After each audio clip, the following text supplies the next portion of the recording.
o que revela uma civilização quando o castigo não se oculta na sombra, mas é executado sob o olhar ardente do sol. Assim era a justiça no Império Khmer, pública, ritual e impiedosamente sagrada. Não havia canto escuro onde esconder a vergonha, porque o poder dos reis-deuses devia brilhar tanto quanto a luz que caía sobre os templos. O crime, nesta terra, não se pagava com silêncio, mas com exposição. Nos mercados e praças, em frente aos muros cobertos de inscrições sagradas, o culpado era levado com as mãos atadas e a cabeça inclinada.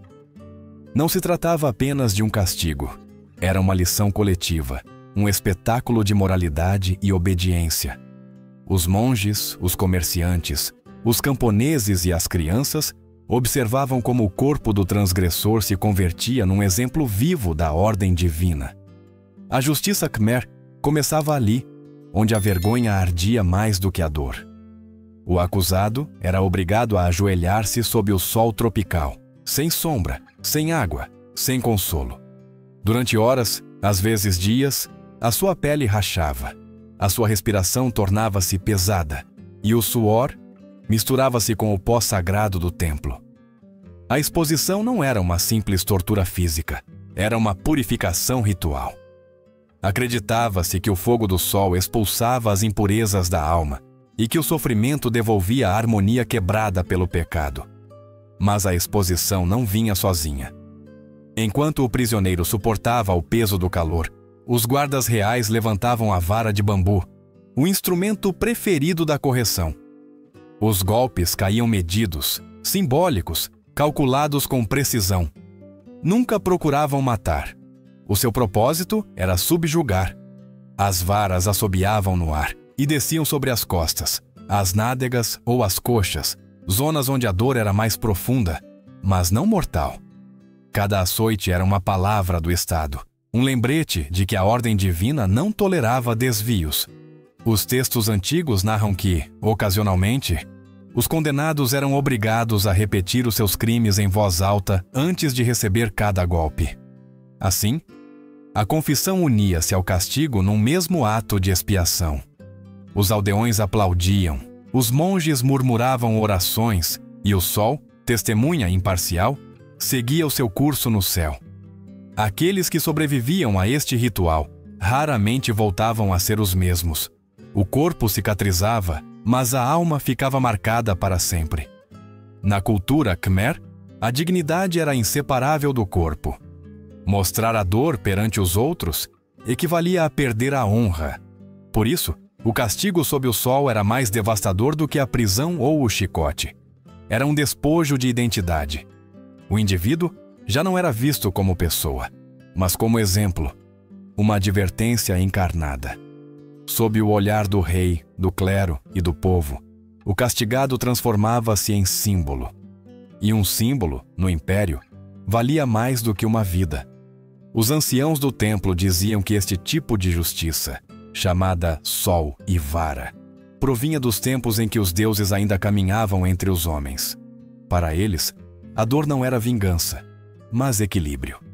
Cada golpe restabelecia a ordem cósmica, e cada lágrima era uma oferenda invisível que aplacava a ira do céu. O sofrimento, portanto, não era considerado uma humilhação, mas uma forma de redenção imposta. Às vezes, os castigados resistiam sem gritar. A esses, o povo observava com respeito, como se a fortaleza perante a dor purificasse a sua alma. Mas quem chorava, suplicava ou tentava fugir, ficava condenado a algo pior do que o castigo físico: o desprezo social. Ser fraco perante a justiça era uma mancha que nem o tempo podia apagar. Quando o ritual terminava, o corpo do culpado era retirado do templo com a pele em carne viva, envolto em silêncio. Ninguém o tocava, ninguém o ajudava. O seu sofrimento pertencia ao reino dos deuses, não ao dos homens. Ao cair da noite, as sombras cobriam as marcas do dia, mas a lembrança dos golpes continuava a flutuar na aldeia, como um sussurro de advertência. Assim se restaura a ordem. O Império Quemer não precisava de prisões para controlar o seu povo. Bastava-lhe o medo, um medo sagrado, tecido com o calor do sol e o som do bambu ao rasgar o ar. Porque ali, naquela terra onde os templos tocavam o céu, a dor não era um castigo, era uma forma de oração. Que castigo deixa uma marca tão profunda que nem o tempo nem a morte podem apagá-la? No Império Khmer, havia um tipo de justiça que não só doía na carne, mas que se imprimia na memória de todos: a mutilação. Era a forma mais visível e cruel de assinalar a culpa, o modo como o Estado e os deuses, através do rei, marcavam o pecador como um ser separado do resto da humanidade. Ser mutilado não era simplesmente perder uma parte do corpo, era perder o lugar que se ocupava no mundo.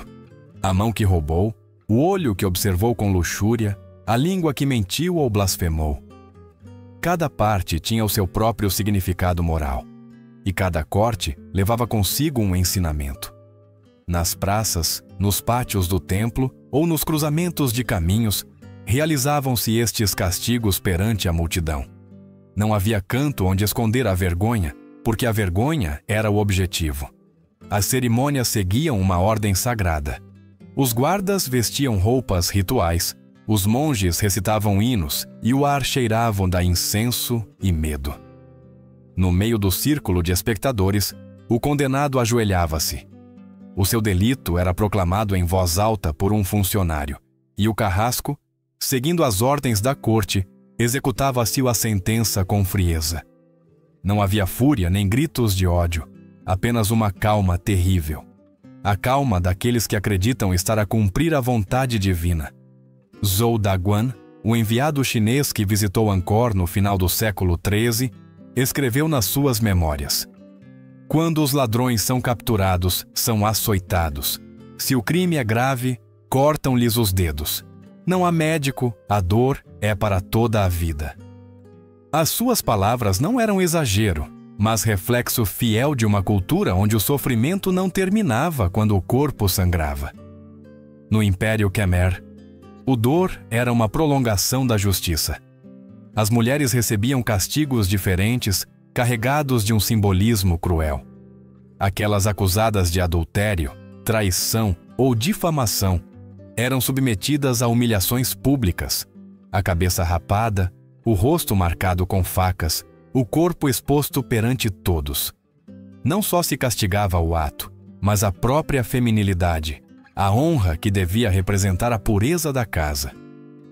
Uma mulher com a cabeça rapada não podia casar-se, nem ser aceite nas cerimônias religiosas. Era uma sombra viva, um lembrete do que acontecia quando alguém quebrava a harmonia da ordem sagrada. Mas por trás destes atos de crueldade, havia algo mais profundo do que simples vingança. O Império Khmer não concebia a justiça como castigo humano, mas como equilíbrio cósmico. Os reis governavam sob a ideologia do Devaraja, a crença de que o monarca era a encarnação do divino. Assim, violar a lei não era um crime contra o Estado, mas uma ofensa contra os deuses. A mutilação, portanto, não só purificava o culpado, restaurava a ordem quebrada do universo. Os templos eram testemunhas silenciosas dessa crença. Nos baixos relevos de Angkor Wat e Bayon, ainda se podem ver figuras de guerreiros vencidos com membros amputados, escravos ajoelhados perante juízes, mulheres a chorar com as mãos no rosto. Aquelas imagens não eram meros adornos, eram mensagens eternas, lições talhadas em pedra. Cada corpo desfigurado era uma advertência, cada cicatriz, uma palavra do poder. O castigo, além disso, não terminava quando cessava a dor. O mutilado era expulso do templo e da comunidade. Não podia participar nos rituais, nem receber bênçãos, nem casar-se. A mutilação era também uma condenação espiritual. Os Khmeres acreditavam que um corpo incompleto não podia alcançar a perfeição necessária para reencarnar numa forma superior. Assim, o castigo transcendia a própria vida. O culpado era condenado também na sua próxima existência. Nos povos, os mutilados vagueavam pelos caminhos, cobertos com trapos, evitando o olhar dos outros. Alguns refugiavam-se nas florestas ou nas ruínas de templos abandonados. Viviam da esmola, temidos e compadecidos ao mesmo tempo. As crianças eram advertidas: não olhes para os que foram marcados, a sua desgraça pode passar para ti. Assim, a mutilação não só controlava o corpo, mas também o pensamento coletivo. Ninguém desejava o destino do desonrado, e o medo mantinha unido ao império mais do que qualquer exército. O dolor não era um erro, era uma ferramenta. Cada ferida tinha uma função simbólica, e cada cicatriz contava uma história de poder. Os camérês acreditavam que a justiça devia ser vista e recordada, que o castigo tinha de ser inscrito na pele como um livro sagrado. E assim, o corpo converteu-se no suporte mais temido da escrita do Estado. O sol, o bambu e a faca foram as 3 vozes da lei. Nenhuma palavra era mais clara do que uma marca na carne. Nenhum decreto mais duradouro do que a perda de uma mão. O poder, no Império Khmer, não só governava a vida dos homens, mas também a sua forma de morrer e de serem recordados. Quando o castigo terminava, o silêncio era absoluto. Os tambores deixavam de soar, os monges apagavam o incenso e o povo dispersava-se em silêncio. Só restava o eco dos gemidos e o cheiro metálico do sangue sob o sol. Para os Khmeres, aquele cheiro não era repulsivo, era sagrado, uma oferenda que limpava o ar do pecado. Ninguém falava do mutilado depois. O seu nome era apagado dos registros do templo. O seu rosto desaparecia das oferendas familiares. Era um morto-vivo. E, no entanto, a sua existência servia para manter a estrutura invisível do poder. Porque o medo, mais do que a fé, sustentava os alicerces do império. O corpo era a fronteira entre o homem e o cosmos. Quando essa fronteira se quebrava, o rei, como mediador divino, tinha de restaurar a ordem com ferro e fogo. A mutilação era, em essência, uma oração executada com uma faca.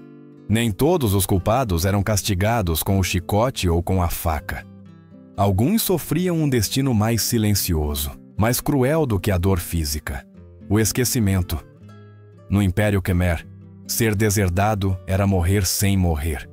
Era ver como a terra, o nome e a linhagem, tudo o que dava sentido à existência, se desvaneciam sob o poder do trono. Numa civilização onde a herança era sagrada, perdê-la significava ser expulso da ordem do cosmos. A terra não era apenas propriedade, era o vínculo entre os antepassados e os descendentes. Nela repousavam os ossos dos ancestrais, e sobre ela se ofereciam as preces ao amanhecer. Por isso, quando o rei ou os sacerdotes decretavam a deserdação, não só arrancavam o sustento material, condenavam a alma à errância eterna. O castigo começava com uma cerimônia pública. Nos templos, em frente aos monges e aos funcionários, lia-se o decreto que anulava todos os direitos do culpado. O seu nome era apagado dos registros familiares e das tabuinhas de pedra onde se guardava a memória da linhagem. Às vezes, os escribas gravavam a sua culpa nas estelas para que ficasse perpetuada na pedra. Assim, mesmo séculos depois, qualquer um que lesse esses textos saberia que aquele homem ou aquela mulher tinham sido expulsos da história. O caso mais célebre foi o de um nobre do século XII, acusado de trair o seu senhor e de roubar terras consagradas ao templo. O seu nome foi gravado nas inscrições de Preah Khan por ordem do rei Jayavarman VII. As suas possessões foram confiscadas, a sua família dispersa e os seus descendentes proibidos de realizar os rituais ancestrais. Aquela sentença, conservada em pedra, foi mais devastadora do que a espada. Apagou-o da vida e do além. Porque para os Khmeres, a herança era mais do que uma questão de riqueza. Era a única garantia de imortalidade. Sem terras, um homem não podia ser recordado. Sem nome, não podia ser venerado. sem descendência reconhecida, não podia receber as oferendas que alimentavam o seu espírito na outra vida. Assim, a deserdação equivalia à extinção espiritual. Os despossuídos não só eram condenados na terra, eram condenados no céu. Os textos antigos descrevem como estes, castigos eram executados com uma solenidade terrível. Os juízes do templo levantavam os documentos, os monges recitavam mantras de purificação, e o acusado devia permanecer imóvel, em silêncio, enquanto ouvia como se apagava a sua linhagem. O povo assistia, não com júbilo, mas com respeito temeroso. Ninguém ousava olhar diretamente para o deserdado. A sua desgraça podia ser contagiosa, como uma sombra que mancha todo aquele que se aproxima demasiado. Em alguns casos, a deserdação alcançava também os mortos. As tumbas eram seladas, os nomes apagados das lajes, as oferendas destruídas. Os descendentes do culpado eram privados do direito de invocar o nome do ancestral. Era como se nunca tivessem existido. Numa sociedade onde tudo girava à volta do culto aos antepassados, esta era a forma mais absoluta de condenação. O simbolismo era claro. Se a mutilação castigava o corpo, a deserdação castigava a alma. O rei, como Devaraja, encarnação do Deus, tinha o poder de decidir não só sobre a vida, mas sobre a memória. E apagar a memória era o castigo mais temido. Um corpo mutilado ainda podia respirar, um exilado ainda podia recordar. Mas um nome apagado deixava de existir para sempre. Nas aldeias, os anciãos contavam histórias sobre aqueles que tinham sido deserdados. Diziam que os seus espíritos vagueavam sem rumo, incapazes de encontrar o caminho para o além, porque ninguém pronunciava já os seus nomes. Alguns asseguravam ouvir os seus lamentos nos arrozais, entre o murmúrio do vento. Eram advertências vivas do que acontece quando o homem se atreve a desafiar a ordem divina. No entanto, nem todos os castigos provinham do trono. Às vezes eram os próprios templos que reclamavam justiça. Quando alguém roubava oferendas sagradas, mentia perante um sacerdote ou defraudava as doações reais, os monges podiam pedir ao rei que confiscasse as suas terras. Assim, a religião e o Estado atuavam como uma só voz. Não se castigava apenas a desobediência, mas a impureza do espírito. E quando a sentença era pronunciada, o silêncio cobria tudo. O condenado saía do templo com o olhar perdido, sabendo que não voltaria a pisar o seu lar. Os campos de arroz que tinha cultivado, os tanques que tinha enchido, os muros que tinha levantado para a sua família, tudo ficava sob custódia do rei. Os vizinhos observavam-no afastar-se, não com compaixão, mas com medo. Porque num reino onde o poder era sagrado, a desgraça alheia sempre parecia um sinal do céu. Assim, a deserdação não precisava de sangue para destruir. Bastava uma palavra do trono. Bastava uma assinatura do sacerdote. O resultado era sempre o mesmo: o desaparecimento total. Na terra dos Quemeres, o esquecimento era a forma mais perfeita do castigo. Nem todos os castigos terminavam com sangue. Alguns começavam justamente quando a morte teria sido uma misericórdia. No Império Quemer, a pior das condenações nem sempre era morrer, mas continuar vivo, trabalhando até que o corpo se dissolvesse na selva. Era o castigo do exílio do suor. Uma sentença que transformava os homens em sombras, os criminosos em parte da própria terra.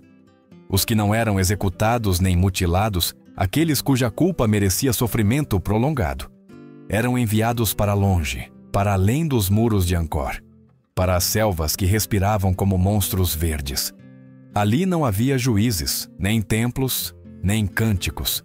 Apenas o calor insuportável, o zumbido dos insetos e a corrente que unia um condenado a outro. Os Quemeres tinham construído um dos sistemas hidráulicos mais impressionantes do mundo antigo. Albufeiras, canais e barragens que ainda hoje assombram os viajantes. Mas esses milagres de pedra e água não se ergueram com devoção, mas com dor.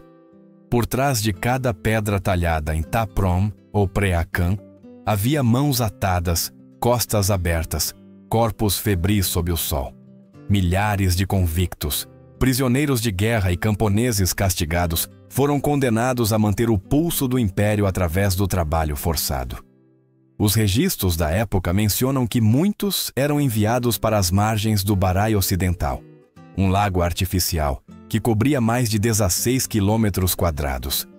Ali, os homens cavavam com ferramentas rudimentares, transportavam blocos de pedra sobre troncos e morriam lentamente de exaustão ou doença. As mulheres, por sua vez, eram forçadas a cozinhar, lavar e cuidar dos monges que supervisionavam as obras. Mas também elas eram prisioneiras, e cada dia viam como o suor se convertia na sua única prece. O calor não perdoava. A umidade engrossava o ar até o tornar quase sólido, e os mosquitos eram legião. Quem se recusava a trabalhar era açoitado até perder os sentidos e depois arrastado pelos outros. Não havia destino mais temido do que esse: ser esquecido na selva, condenado a morrer lentamente sob o peso de uma pedra sagrada. Às vezes, os condenados eram acorrentados em grupos de 10. Dormiam sobre a terra úmida, cobertos de folhas e medo. Alguns tentavam escapar, mas as selvas eram armadilhas vivas. Entre as árvores espreitavam serpentes, tigres e doenças invisíveis. Dizia-se que aqueles que fugiam acabavam devorados ou enlouquecidos, vagueando entre os templos perdidos, sussurros humanos entre os ecos da floresta. O castigo do trabalho forçado não tinha duração fixa. Não existia uma data para a liberdade. Apenas os funcionários do templo ou o rei podiam conceder o perdão, e este raramente chegava. A maioria morria sem ter voltado a ver a luz de Angkor. Os corpos eram enterrados em valas comuns, sem nome nem cerimônia. Mas para os Khmeres, isso não era injustiça, era a ordem natural. A selva era considerada uma extensão do templo, um lugar onde os pecadores pagavam a sua dívida com o universo através do suor e do silêncio. Os monges que supervisionavam aquelas obras não o faziam com crueldade, mas com convicção. Acreditavam que cada pedra colocada por um pecador era um passo para a sua redenção. O sofrimento purifica a alma, diziam, e cada gota de suor apaga uma mancha do karma. Mas para os condenados, não havia purificação possível. Apenas cansaço, apenas fome, apenas a certeza de que o dia seguinte seria igual ao anterior. O som das ferramentas a golpear a pedra ressoava dia e noite. Era um tambor constante, um lembrete do poder do Estado. Os templos cresciam, os diques erguiam-se, e a selva devorava lentamente os homens que os construíam. Aqueles templos que hoje admiramos, cobertos de raízes e silêncio, são na realidade monumentos ao sofrimento humano. Cada fenda é um suspiro detido, cada muro uma prece de dor. Nos caminhos que levavam às obras, os aldeões viam passar as caravanas de prisioneiros. Alguns lançavam arroz ou água como último gesto de compaixão. Outros desviavam o olhar, temendo que a desgraça fosse contagiosa. As crianças perguntavam quem eram, e os pais respondiam em voz baixa: "São os que desafiaram a ordem." Ninguém queria falar mais. Ninguém queria que o seu nome fosse pronunciado junto ao dos condenados. A selva convertia-se numa prisão sem muros, onde os homens desapareciam pouco a pouco, tragados pela vegetação e pelo tempo. Nas noites, os guardas contavam histórias de espíritos que vagueavam entre as árvores, de lamentos que surgiam da lama. Diziam que eram as almas dos que tinham morrido sem perdão, aprisionadas entre o castigo e o descanso. O trabalho forçado não buscava a redenção, buscava o exemplo. Era a forma mais eficaz de recordar ao povo que o Estado não só possuía os seus corpos, mas também o seu destino. Quem trabalhava até morrer servia o império mesmo na morte, porque o seu sacrifício mantinha o equilíbrio da grande máquina divina que era Angkor. E quando o corpo do condenado caía ao chão, exausto, ninguém chorava. Os monges simplesmente recitavam uma oração breve: que a sua alma sirva à terra. Depois, outro ocupava o seu lugar e o ciclo continuava.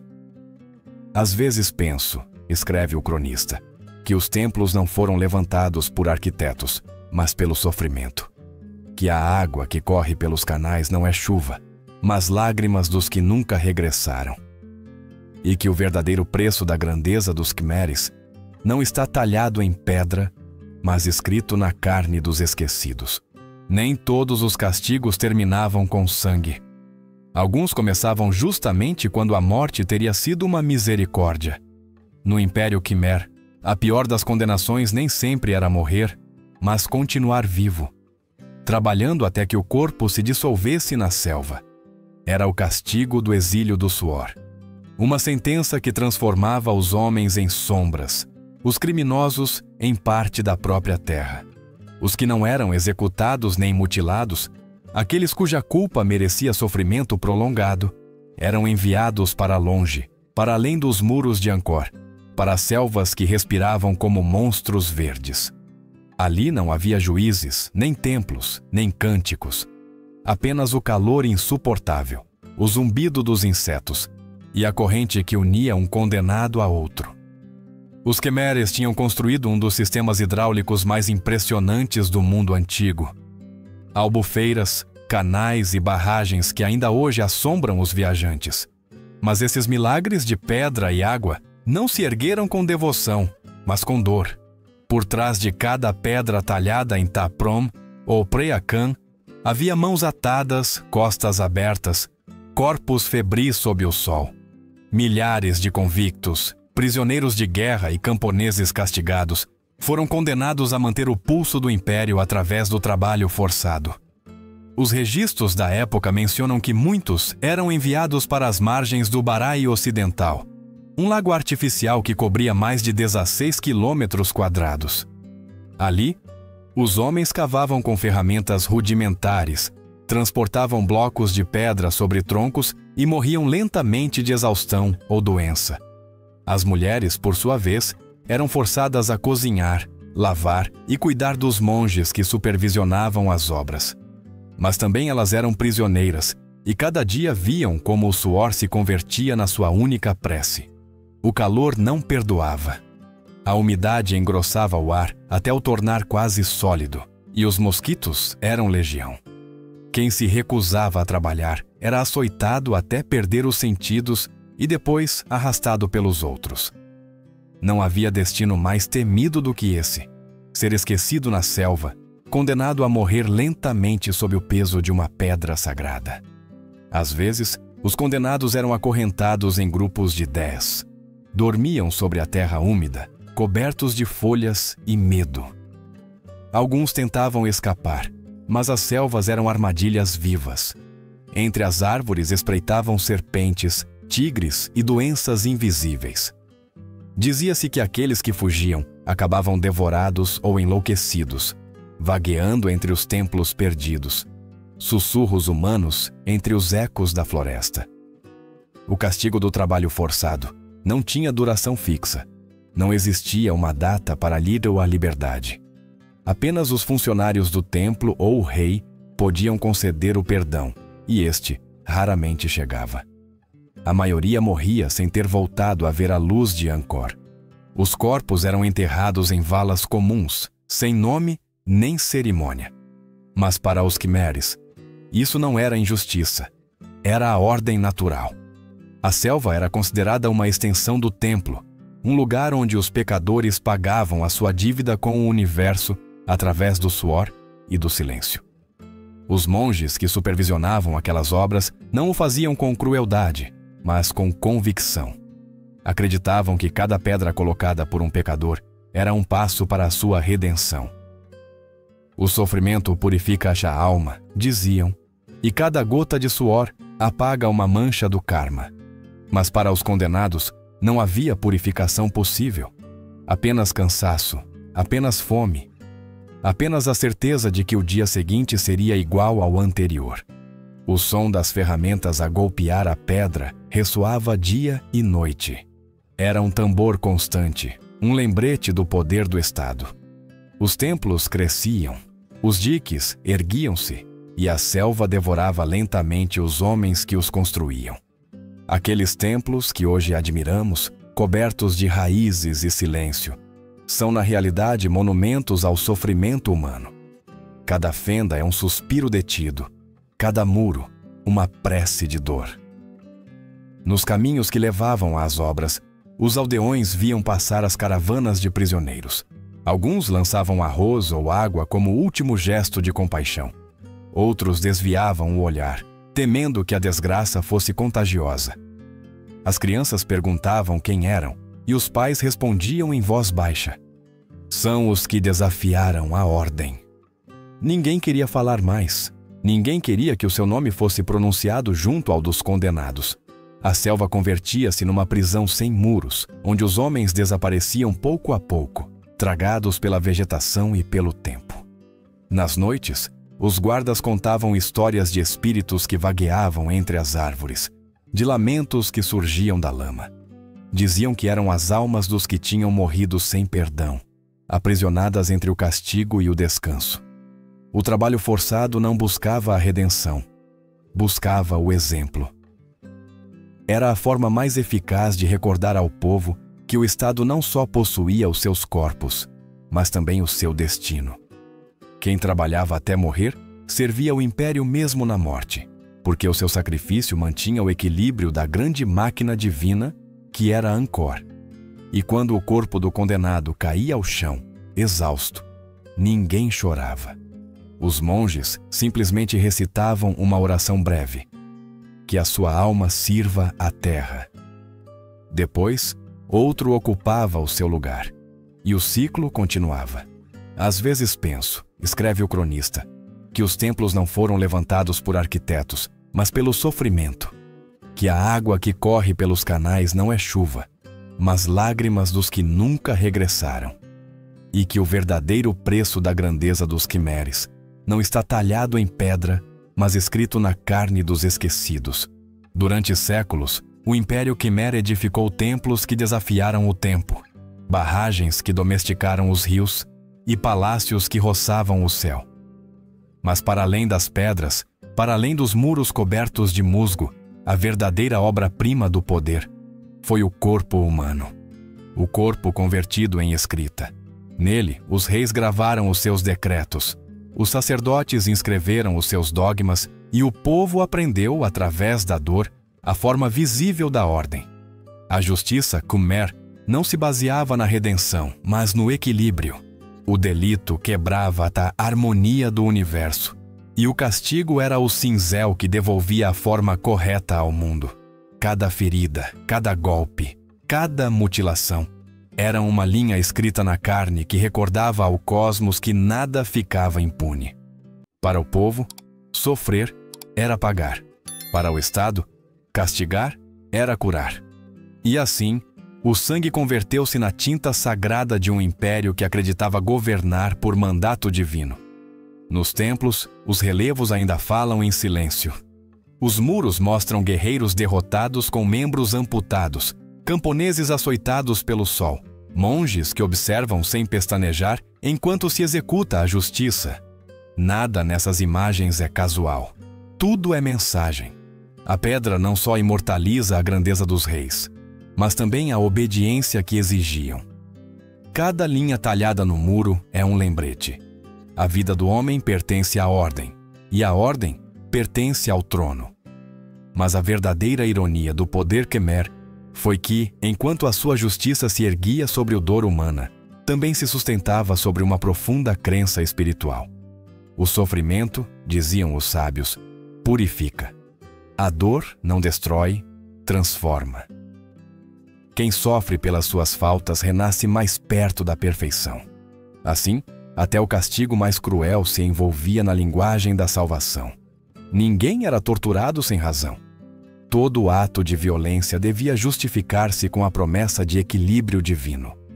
Os cronistas escreveram que a gente aceitava essa lógica com resignação. Um ladrão, ao ser mutilado, agradecia aos deuses por lhe permitirem pagar a sua culpa em vida. Uma mulher rapada e humilhada convencia-se de que a sua vergonha era parte do desígnio celestial. No Império Quemer, a fé e o medo eram inseparáveis. O mesmo Deus que concedia a chuva podia ordenar a morte. O mesmo rei que abençoava o povo podia condená-lo ao esquecimento. Com o passar dos séculos, a selva engoliu os templos e o silêncio cobriu as praças onde outrora ressoaram os tambores da justiça. Mas nada daquilo desapareceu por completo. O eco dos castigos, das orações e dos gritos continua a flutuar entre as raízes que abraçam as ruínas. Se alguém caminha ao amanhecer pelos corredores de Angkor Wat, ainda pode sentir o peso invisível daqueles que foram oferecidos à ordem. Os arqueólogos modernos falam de pedra e técnica, de arte e arquitetura. Mas os templos não são apenas monumentos. São relíquias de uma moral antiga, uma onde a dor era o idioma do poder. Sob cada inscrição, sob cada bloco, descansam os rastos dos homens e mulheres que serviram um Deus que nunca viram e um rei que nunca conheceram. Eles, os esquecidos, são os verdadeiros alicerces da glória Khmer. O Manusmriti, texto sagrado da Índia que os Khmeres veneravam, dizia: "O castigo apenas governa todos os seres." E nessa frase resume-se o espírito de toda uma civilização. O castigo era o princípio e o fim da justiça, o vínculo entre o céu e a terra. Sem ele, o caos teria devorado a ordem. Com ele, a ordem mantinha-se, embora custasse vidas. A história julga com olhos distintos. Da nossa distância, torna-se impossível não ver naquelas práticas uma forma de crueldade. Mas no seu tempo, eram o reflexo de uma ideia maior do que o indivíduo. A obediência como virtude suprema, a harmonia como dever absoluto. O Império Khmer não concebia o homem como dono do seu destino, mas como um fragmento do cosmos que devia manter o seu lugar, ainda que para isso devesse sofrer. E, no entanto, algo nessa lógica desperta uma estranha fascinação. Talvez porque, de algum modo, o desejo de controlar, de impor ordem através do medo, continua vivo em nós. Mudam os métodos, mudam os instrumentos, mas a essência permanece. A necessidade de dominar o corpo para assegurar a obediência da alma. Hoje, os templos de Angkor erguem-se silenciosos, cobertos por raízes que os estrangulam, como se a selva quisesse apagar a memória daquela era. Mas o eco do poder ainda se sente. Em cada pedra erodida há um sussurro de autoridade, em cada fenda uma cicatriz. E enquanto o vento sopra entre as torres e os corredores, parece repetir as palavras dos antigos: "A dor governa, a ordem perdura." O cronista que escreveu estas linhas, talvez uma testemunha, talvez um sobrevivente, deixou a sua última anotação num pedaço de pergaminho amarelado. Vi homens perderem as mãos e outros perderem os seus nomes. Vi corpos quebrarem-se sob o sol e almas apagarem-se sob o silêncio. Mas também vi templos erguerem-se, onde antes só havia selva, e compreendi que o poder não constrói sem destruir primeiro. Esse é o legado do Império Khmer. Um mundo onde a justiça não buscava redenção, mas permanência. Onde o corpo humano era a moeda com a qual se pagava a estabilidade do cosmos. E agora, séculos depois, contemplamos as suas ruínas com assombro e horror, incapazes de decidir se admiramos a sua grandeza ou lamentamos a sua crueldade. Porque toda a civilização, mesmo a mais brilhante, é também um espelho das suas sombras. O que nos diz a nós, herdeiros de outras violências, este passado de dor ritualizada? Talvez que o poder, sem compaixão, sempre se disfarça de justiça. E que enquanto existirem homens dispostos a sofrer em nome da ordem, os ecos do Império Khmer nunca se apagarão por completo. O vento sopra sobre as pedras e as raízes tremem. A selva guarda silêncio. O corpo do Império dorme, mas as suas cicatrizes continuam vivas. E tu, que ouviste esta história, diz-me: acreditas que a violência pode trazer justiça? Ou apenas nos lembra que o medo, mais uma vez, governa os homens? Partilha o teu pensamento nos comentários. Fala do que sentes ao ouvir estes ecos do passado. Porque o silêncio, quando partilhado, pode transformar-se em memória. E só a memória pode evitar que o castigo volte a ser escrito na nossa própria pele.